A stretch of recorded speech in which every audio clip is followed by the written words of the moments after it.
শেষ হলো নির্বাচনী প্রচারণা। বৃহস্পতিবার ভোট, অবাধ ও নিরপেক্ষ আয়োজনের প্রত্যাশা দেশবাসী।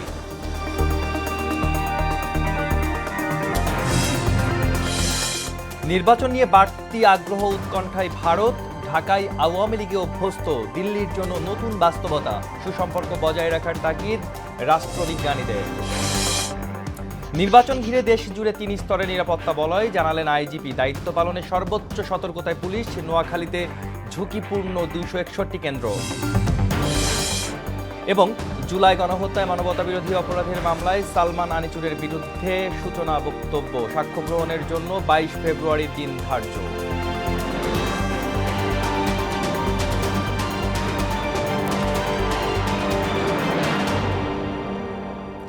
আসসালামু আলাইকুম, স্বাগত মোহনা সংবাদে। এতক্ষণ শুনছিলেন শিরোনাম, পুরো সংবাদের সঙ্গে আছি আমি আসাদুজ্জামান।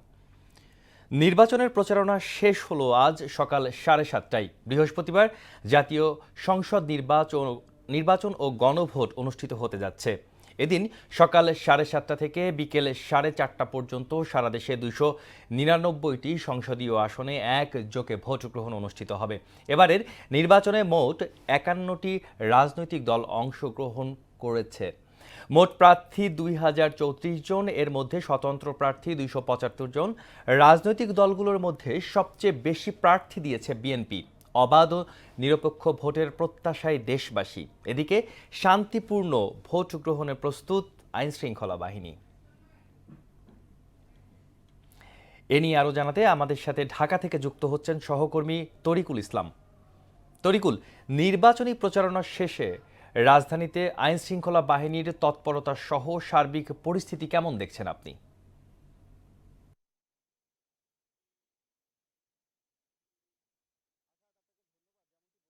আজকে সকাল 7:30 নাগাদ যে এই ত্রয়োদশ জাতীয় সংসদ নির্বাচন, সেই নির্বাচনের প্রচারণা শেষ হয়েছে। আগামীকাল বাদে যে 12ই ফেব্রুয়ারি যে ত্রয়োদশ জাতীয় সংসদ নির্বাচন অনুষ্ঠিত হবে, 18 কোটি মানুষের প্রত্যাশার নির্বাচন, সেটি অনুষ্ঠিত হবে। আর তারই প্রেক্ষিতে সারা দেশ জুড়ে আইনশৃঙ্খলা পরিস্থিতি যে কঠোর থেকে কঠোরতা নিশ্চিত করা হয়েছে, যাতে সুষ্ঠুভাবে দেশের জনগণ তাদের দেওয়া যে তাদের অধিকারের যে ভোটটি সেটি দিতে পারেন। তো এই মুহূর্তে আমি অবস্থান করছি ঢাকার কাকরাইলে। আপনি জানেন হয়তো যে কাকরাইল ঢাকার 8 আসন, যেটি অত্যন্ত নিরাপদ একটি আসন বলে উল্লেখ করেছেন আইজিপি। এবং এই আসনটিতে পুলিশ, আনসার, বিজিপি এবং র্যাব সহ সবাই কঠোর নিরাপত্তা বলয় দিয়ে ঢেকে রেখেছেন। আমি এই মুহূর্তে যদি যারা নিয়োজিত আছেন ঢাকা 8 আসনে র্যাব কর্মকর্তারা, তারা চেষ্টা করছেন এই আসনটিকে নিরাপত্তা বজায় রাখতে, যাতে কোনো ধরনের অপ্রীতিকর ঘটনা না ঘটে। আমি একটু জানতে চাইব র্যাবের এই পেট্রোলিংয়ের প্রধান ফোরকান হোসেনের কাছে যে কি ধরনের নিরাপত্তা বলয় আপনারা বজায় রেখেছেন, এবং কোনো ধরনের অপ্রীতিকর ঘটনা যদি ঘটে সেটি মোকাবেলায় আপনাদের প্রস্তুতিটা কেমন? ত্রয়োদশ জাতীয় সংসদ নির্বাচনকে অবাধ, সুষ্ঠু, নিরপেক্ষ করার জন্য অন্যান্য বাহিনীর পাশাপাশি র্যাবও আমাদের সম্মানিত র্যাবের সিও মহোদয় জনাব Mohammad Faizul Arfin sir, lieutenant colonel স্যারের নেতৃত্বে আমাদের র্যাব 3 প্রতিটি ভোট কেন্দ্রে ভোটারদের নির্বিঘ্নে যাওয়া আসা, তাদের নিরাপত্তা প্রদান এবং যে কোনো প্রকার অপ্রীতিকর ঘটনাকে প্রতিহত করতে আমাদের সাদা পোশাকে এবং ইউনিফর্মে ব্যাপক পরিমাণে র্যাব সদস্য নিয়োজিত আছে। যে কোনো ধরনের অপ্রীতিকর ঘটনাকে আমরা তাৎক্ষণিকভাবে প্রতিহত করার মতো সক্ষমতা আমাদের আছে। ধন্যবাদ আপনাকে। যেমনটি শুনছিলেন যে কোনো ধরনের অপ্রীতিকর ঘটনাকে মোকাবেলা করার জন্য দেশের আইনশৃঙ্খলা বাহিনী প্রস্তুত রয়েছেন। দেশবাসী যেমনটি বলছিলেন সকালে সংবাদ সম্মেলনে পুলিশের আইজিপি, যে দেশের মানুষ এবার দেখবেন যে কিভাবে একটি প্রতিরক্ষা বলয় রেখে ইতিহাসের সর্বশ্রেষ্ঠ নির্বাচন বাংলাদেশের মানুষকে উপহার দিতে চায়। তারই ধারাবাহিকতা হয়তো ঢাকায় 8 আসনে বজায় থাকবে। যেমনটি বলছিলেন যে দেশের প্রায় 8770টি ঝুঁকিপূর্ণ আসন রয়েছে, তার ভিতরে ঢাকা 8 আসন অন্যতম। এবং সেটিকে বজায় রাখার জন্য, সেই নিরাপত্তা বজায় রাখার জন্য আইনশৃঙ্খলা বাহিনী সর্বোচ্চ কাজ করে যাচ্ছেন। তো আসাদ, ঢাকার 8 আসনের এই কাকরাইল থেকে সর্বশেষ আমার কাছে এই তথ্য ছিল। তরিকুল, আপনাকে ধন্যবাদ। আরও জানাতে চট্টগ্রাম থেকে সুমন কুমার দে এবং রাজশাহী থেকে যুক্ত হচ্ছেন মেহেদী হাসান শ্যামল। প্রথমে যাচ্ছি আমরা চট্টগ্রামের সুমনের কাছে। সুমন, প্রচারণার সময় শেষ, আইনশৃঙ্খলা বাহিনীর তৎপরতা সহ ভোটের সার্বিক পরিস্থিতি সম্পর্কে আমাদেরকে জানাবেন।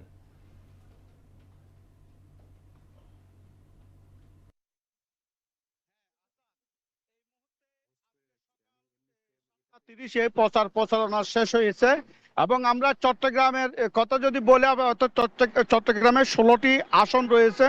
16টি আসনের মধ্যে 111 জন প্রার্থী রয়েছে। এখন আমরা দেখছি পুরোপুরি প্রস্তুত এই যে ভোট গ্রহণের জন্য, অর্থাৎ নির্বাচনী যে উপজেলাগুলো রয়েছে সহকারী রিটার্নিং কর্মকর্তার কাছে নির্বাচনী যে সরঞ্জাম রয়েছে সেগুলো পাঠানো হয়েছে। আর চট্টগ্রাম মহানগরের মধ্যে যে কেন্দ্রগুলো রয়েছে সেই কেন্দ্রগুলোতে তারা নির্বাচনী সরঞ্জাম পাঠানোর প্রস্তুতি নিচ্ছে। এই মুহূর্তে নির্বাচন সাথে যারা সংশ্লিষ্ট রয়েছে তারা সহ আইন শৃঙ্খলা রক্ষাকারী বাহিনীর সদস্যরা কিন্তু বিভিন্ন কেন্দ্রে তারা পরিদর্শন করছেন এবং তারা সুস্থ এবং সুন্দর একটি ভোট গ্রহণের জন্য সব ধরনের ব্যবস্থা তারা গ্রহণ করেছে। এবং উপজেলাগুলোতে যারা চট্টগ্রাম শহরে যারা বসবাস করত, আমি যদি আপনাকে একটু চট্টগ্রাম শহরের চিত্রটা দেখাই, অর্থাৎ এখানে বেশিরভাগ দোকানপাট বন্ধ রয়েছে এবং যারা শহরে বসবাস করেন তারা গ্রামের বাড়িতে ভোট দেওয়ার জন্য তারা কিন্তু চলে গেছেন। এবং চট্টগ্রামে যে ভোটের যে উৎসব সেটি চলছে, অর্থাৎ যে ভোট এবং আর গণভোট রয়েছে সেটি দেওয়ার জন্য যারা ভোটার রয়েছে তারা অধীর আগ্রহে অপেক্ষা করছেন। আর একদিন পরে তারা ভোট দেবেন এবং তারা চাচ্ছেন, অর্থাৎ যারা ভোটার চাচ্ছেন শান্তিপূর্ণ যেন ভোট গ্রহণ অনুষ্ঠিত হয়, তারা তাদের পছন্দের প্রার্থীকে যেন ভোট দিতে পারে। আর সব বিষয় যদি বলি, চট্টগ্রাম শহরে আমরা দেখছি প্রতিটা মোড়ে মোড়ে সেনা সদস্য, র্যাব এবং বিজিবি তারা টহল দিচ্ছেন এবং এই যে গুরুত্বপূর্ণ মোড়গুলোতে রয়েছে তারা সেখানে তারা তল্লাশি করছেন, অর্থাৎ সুষ্ঠু এবং সুন্দর ভোট যেন অনুষ্ঠিত হয় সেই জন্য আইন শৃঙ্খলা রক্ষাকারী বাহিনীর সদস্যরা কিন্তু সতর্ক অবস্থানে রয়েছে। অর্থাৎ আরো বিস্তারিত জানাতে আমরা সরাসরি চলে যাচ্ছি রাজশাহীতে মেহেদী হাসান শ্যামলের কাছে। শ্যামল।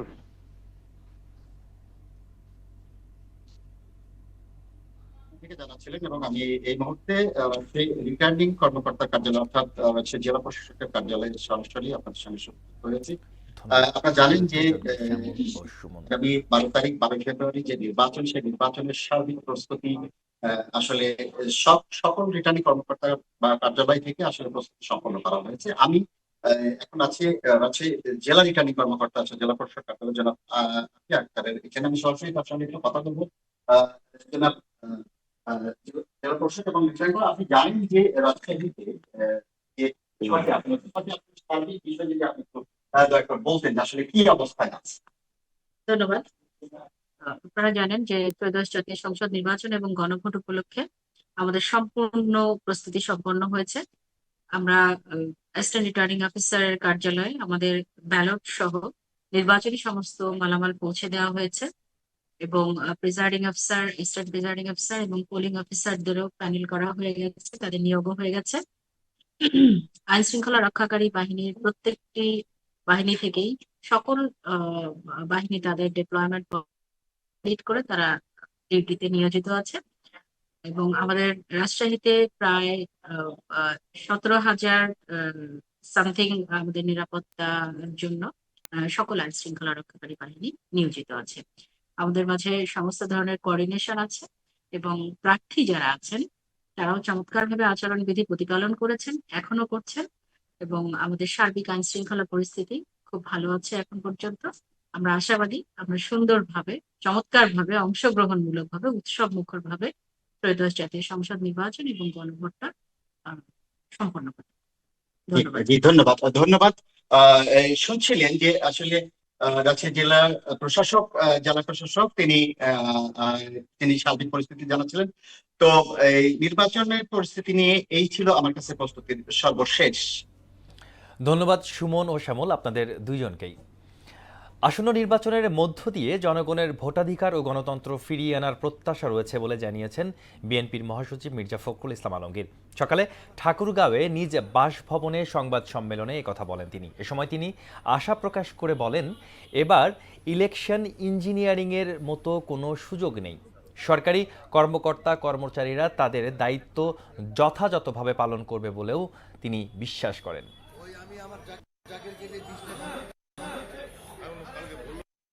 আশা করছি যে নির্বাচনটা সুষ্ঠু হলে গণতন্ত্রের যে ব্যবস্থা, আমাদের রাষ্ট্র ব্যবস্থা, সমাজ, সবকিছুতে গণতন্ত্রের চর্চা করার সুযোগ সৃষ্টি হবে। সরকারি কর্মচারী কর্মকর্তা তারা তাদের দায়িত্ব পালন করবেন।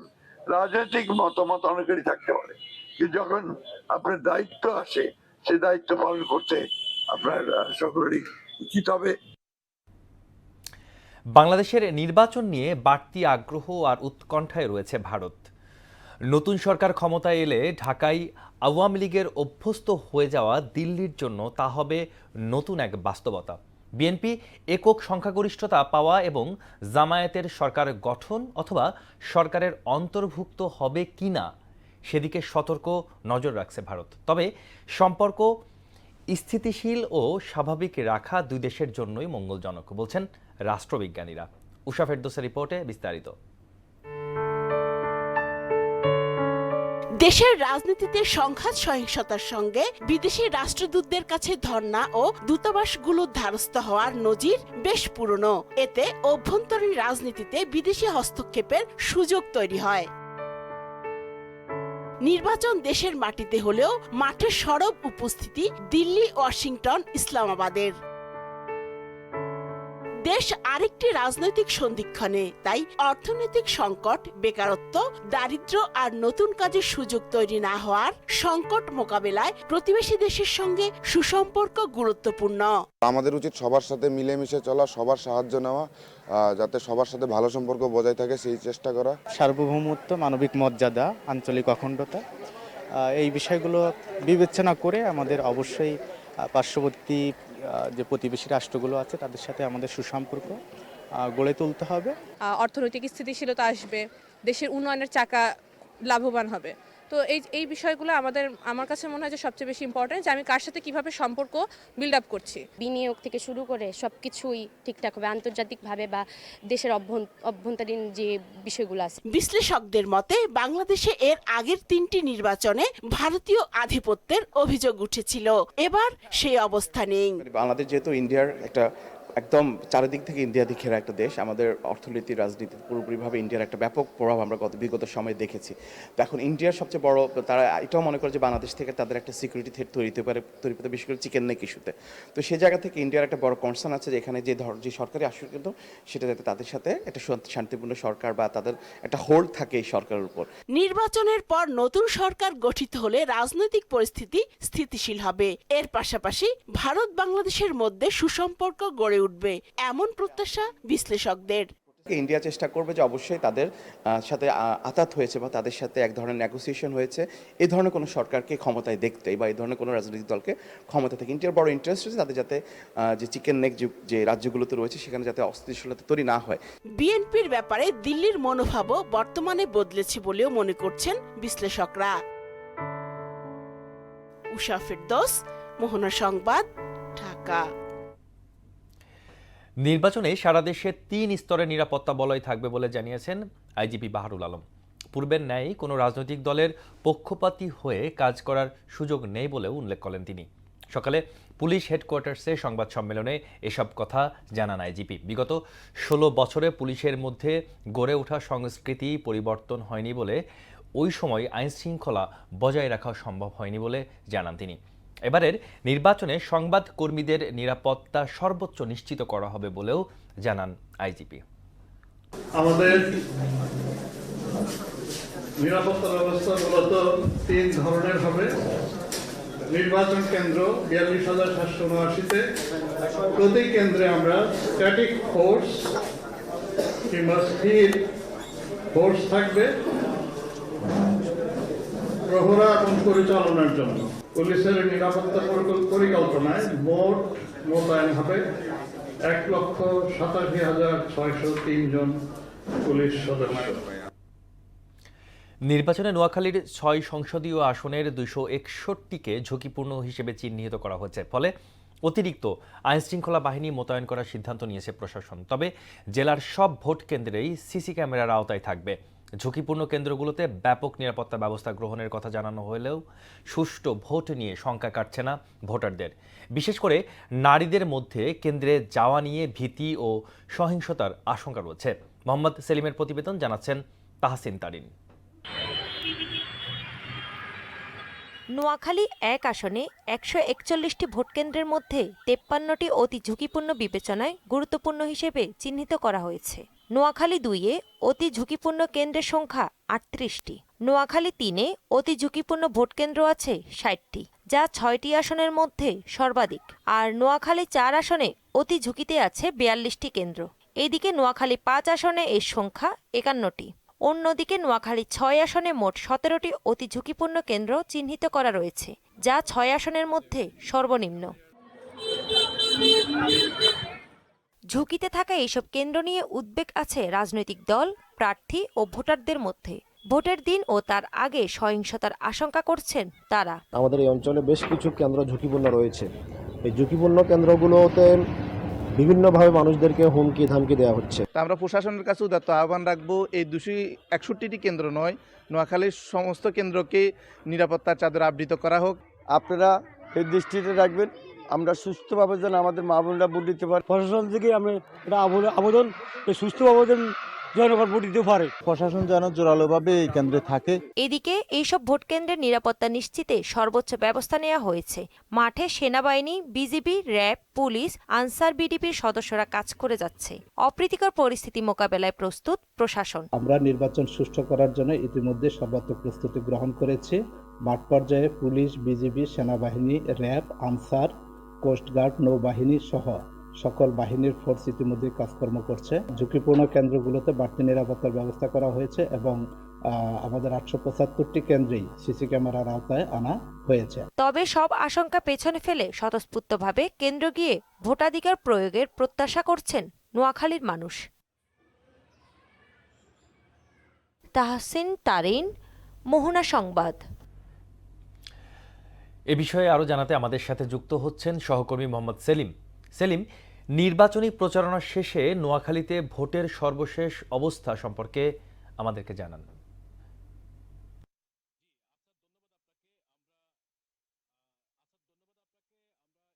আপনারা যেটি জেনেছেন, নোয়াখালীতে 9টি উপজেলা, 8টি পৌরসভা, 91টি ইউনিয়ন নিয়ে কিন্তু নোয়াখালীর যে 6টি সংসদীয় আসন গঠিত হয়েছে। আর 6টি সংসদীয় আসনে আগামী 12ই ফেব্রুয়ারি ভোট গ্রহণ অনুষ্ঠিত হবে। এর মধ্যে নোয়াখালীর 6টি সংসদীয় আসনে 875টি যে ভোট কেন্দ্র রয়েছে, তার মধ্যে 614টি ভোট কেন্দ্র সাধারণ এবং 261টি ভোট কেন্দ্রকে অতি গুরুত্বপূর্ণ অর্থাৎ ঝুঁকিপূর্ণ ঘোষণা করা হয়েছে। আর আমরা এই ঝুঁকিপূর্ণ কেন্দ্রগুলো ঘুরে যেটি দেখেছি সেটি হচ্ছে প্রত্যেকটি কেন্দ্রে কিন্তু সিসি ক্যামেরার আওতায় রেখেছে। এবং শুধু যে ঝুঁকিপূর্ণ কেন্দ্রগুলো সিসি ক্যামেরার আওতায় তা না, পুরো নোয়াখালীতে যে ভোট কেন্দ্রগুলো রয়েছে এই ভোট কেন্দ্রগুলো কিন্তু সিসিটিভি ক্যামেরার আওতায় রেখেছে প্রশাসনের পক্ষ থেকে। আমরা ইতোমধ্যে জেলা রিটার্নিং কর্মকর্তা যিনি রয়েছেন তার সাথে আমরা কথা বলেছি। তিনি আমাদেরকে জানিয়েছেন যে পুরো ভোট কেন্দ্র জুড়ে কিন্তু প্রশাসনিক যে ব্যবস্থা জোরদার রয়েছে এবং অতি গুরুত্বপূর্ণ অর্থাৎ ঝুঁকিপূর্ণ কেন্দ্র যেগুলো রয়েছে সেগুলোতে কিন্তু অতিরিক্ত প্রশাসন আইন শৃঙ্খলা বাহিনী মোতায়েন করা হয়েছে। আমরা ইতোমধ্যে কিন্তু নোয়াখালীতে দেখেছি যে ইতোমধ্যে নোয়াখালীতে আইন শৃঙ্খলা বাহিনী যৌথ মহড়া এবং আলাদা আলাদা ভাবেও কিন্তু মহড়া দিয়েছেন। এবং ঝুঁকিপূর্ণ যে কেন্দ্রগুলো রয়েছে এই ঝুঁকিপূর্ণ কেন্দ্রগুলোতে কিন্তু যৌথ বাহিনী, গোয়েন্দা সংস্থার লোকজন সহ বিভিন্ন স্তরের আইন শৃঙ্খলা বাহিনী তারা ঝুঁকিপূর্ণ কেন্দ্রগুলোতে বারবার যাচ্ছেন এবং ঝুঁকিপূর্ণ কেন্দ্রগুলোর আশপাশে যে সার্বিক পরিস্থিতি তারা খোঁজ খবর নিচ্ছেন। আমরা যদি আপনাদেরকে আরেকটু জানিয়ে রাখতে চাই যে নোয়াখালীতে যে স্থায়ী অস্থায়ী 875টি কেন্দ্রে কিন্তু 12 তারিখের যে অনুষ্ঠিত যে 12 ফেব্রুয়ারির নির্বাচনে ঝুঁকিপূর্ণ কেন্দ্রগুলো নিয়ে কিন্তু ইতিমধ্যে প্রশাসন তৎপর রয়েছে। তো আসাদ, আমার কাছে ত্রয়োদশ সংসদ নির্বাচনে নোয়াখালীতে ঝুঁকিপূর্ণ কেন্দ্রগুলো নিয়ে এবং নির্বাচনের সার্বিক পরিস্থিতি নিয়ে আমার কাছে এই ছিল সর্বশেষ। আসাদ। সেলিম, আপনাকে ধন্যবাদ। জুলাই আন্দোলনে কারফিউ দিয়ে গণহত্যার উস্কানি সহ মানবতাবিরোধী অপরাধের মামলায় সালমান এফ রহমান ও সাবেক আইনমন্ত্রী আনিসুল হকের বিরুদ্ধে সূচনা বক্তব্য উপস্থাপন করেছে। সাক্ষ্য গ্রহণের জন্য 22 ফেব্রুয়ারি দিন ধার্য করা হয়েছে। সকালে আন্তর্জাতিক অপরাধ ট্রাইব্যুনাল 1-এর চেয়ারম্যান বিচারপতি মোহাম্মদ গোলাম মুর্তজা মজুমদারের নেতৃত্বাধীন 3 সদস্যের বিচারিক প্যানেলে এই আদেশ দেন। প্রসিকিউশনের সূচনা বক্তব্যের মধ্যে দিয়েই সাক্ষ্য গ্রহণের আনুষ্ঠানিকতা শুরু হয়। এই মামলায় 2 আসামি গ্রেপ্তার রয়েছেন। গত 12 জানুয়ারি সালমান ও আনিসুলের বিরুদ্ধে 5টি অভিযোগ গঠনের মাধ্যমে বিচার শুরুর আদেশ দেন ট্রাইব্যুনাল। এ নিয়ে আরও জানাতে ট্রাইব্যুনাল থেকে আমাদের সাথে যুক্ত হচ্ছেন সহকর্মী মুদাসসির আলী। মুদাসসির, ট্রাইব্যুনালের কার্যতালিকার বিষয়গুলোর অগ্রগতি সম্পর্কে আমাদেরকে জানান।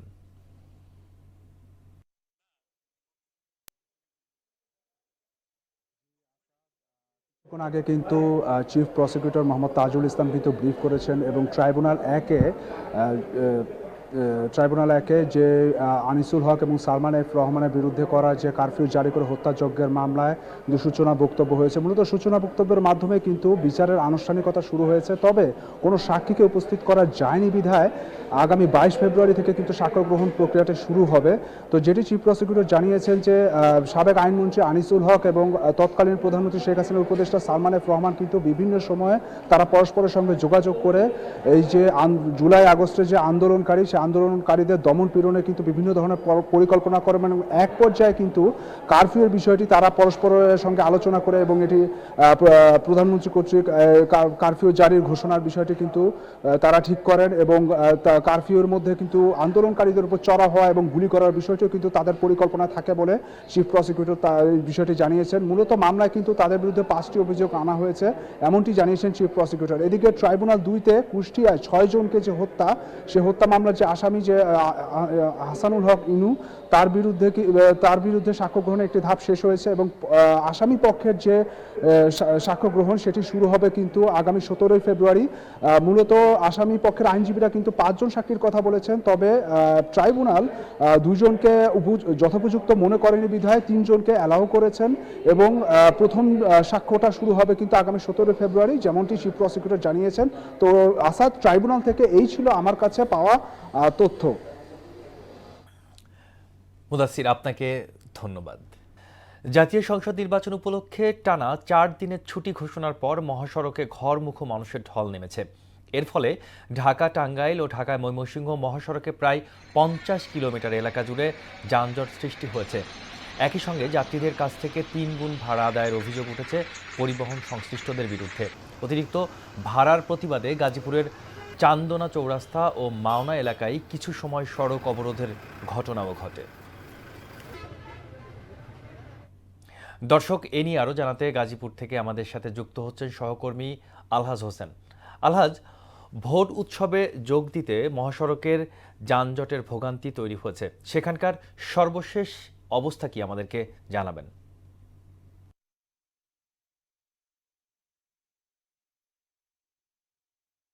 আমি এখন দাঁড়িয়ে রয়েছি গাজীপুরের কালিয়াকৈর উপজেলার চন্ডা এলাকায়। আপনি জানেন যে জাতীয় সংসদ নির্বাচনের 4 দিনের ছুটি হওয়ার কারণে কিন্তু গড়মুখী মানুষ কিন্তু তারা কিন্তু বাড়ি যাচ্ছে। দেখতে পাচ্ছেন যে ফ্লাইওভারের উপর থেকে এবং রাস্তা ঢাকা টাঙ্গাইল মহাসড়কে কিন্তু তীব্র যানজটের সৃষ্টি হয়েছে, যার কারণে কিন্তু যাত্রীদের ভোগান্তি ও চালকদেরও কিন্তু ভোগান্তি পোহাতে হচ্ছে। আমি একাধিক যাত্রীদের সাথে কথা বলেছি, তারা যে বিষয়টি গুলো জানিয়েছেন যে তাদের কাছ থেকে কিন্তু অতিরিক্ত ভাড়া আদায় করা হয়েছে, যার কারণে কিন্তু যাত্রীরা ভোগান্তিতে পড়তে হচ্ছে। আমার গাজীপুরের কালিয়াকৈরে যে চন্ডা এলাকাকে ঘিরে এই 7 কিলোমিটারের যানজটের সৃষ্টি হয়েছে। আপনি জানেন যে সকাল থেকেই কিন্তু ঢাকা টাঙ্গাইল মহাসড়ক ও থেমে থেমে যানজট চলছে, যানজট চলছে। এই ছিল গাজীপুরের কালিয়াকৈর থেকে সর্বশেষ যানজটের সর্বশেষ খবর। এবার খেলার খবর ক্রিকেট। টি-20 বিশ্বকাপে দিনের প্রথম ম্যাচে নেদারল্যান্ডসের বিপক্ষে লড়ছে নামিবিয়া। ভারতের দিল্লিতে টস হেরে আগে ব্যাট করছে নামিবিয়া। এর আগে আসরের প্রথম ম্যাচে পাকিস্তানের সাথে হেরে আসর শুরু করেছে নেদারল্যান্ডস। অন্যদিকে নামিবিয়া তাদের প্রথম ম্যাচে মাঠে লড়ছে। দিনের আরেক ম্যাচে দুপুর 3:30টায় চেন্নাইয়ের নিউজিল্যান্ডের প্রতিপক্ষ সংযুক্ত আরব আমিরাত। বিশ্বকাপে নিজেদের প্রথম ম্যাচে আফগানদের বিপক্ষের জয়ে কিছুটা নির্ভার নিউজিল্যান্ড, তবে আরব আমিরাতে তাদের প্রথম ম্যাচে জয়ের জন্য সেরাটা দিয়েই লড়বে। আরেক ম্যাচে কলম্বোকে সন্ধে 7:30টায় পাকিস্তানের প্রতিপক্ষ যুক্তরাষ্ট্র। দর্শক, শেষ করব মোহনা সংবাদ। যাবার আগে সংবাদ শিরোনামগুলো জানিয়ে দিচ্ছি আরও একবার। শেষ হল নির্বাচনী প্রচারণা। বৃহস্পতিবার ভোট অবাধ ও নিরপেক্ষ আয়োজনের প্রত্যাশা দেশবাসী।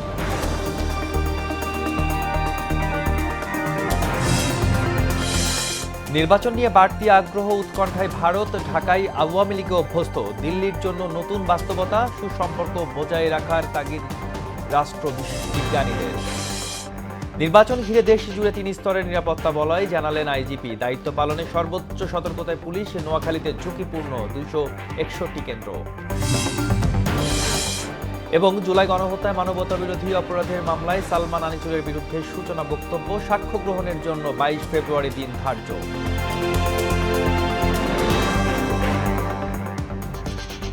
এই ছিল মোহনা সংবাদে। পরবর্তী সংবাদ বিকেল 5:30টায়। এর আগে বিকেল 3টায় দেখবেন সংবাদ এক নজরে।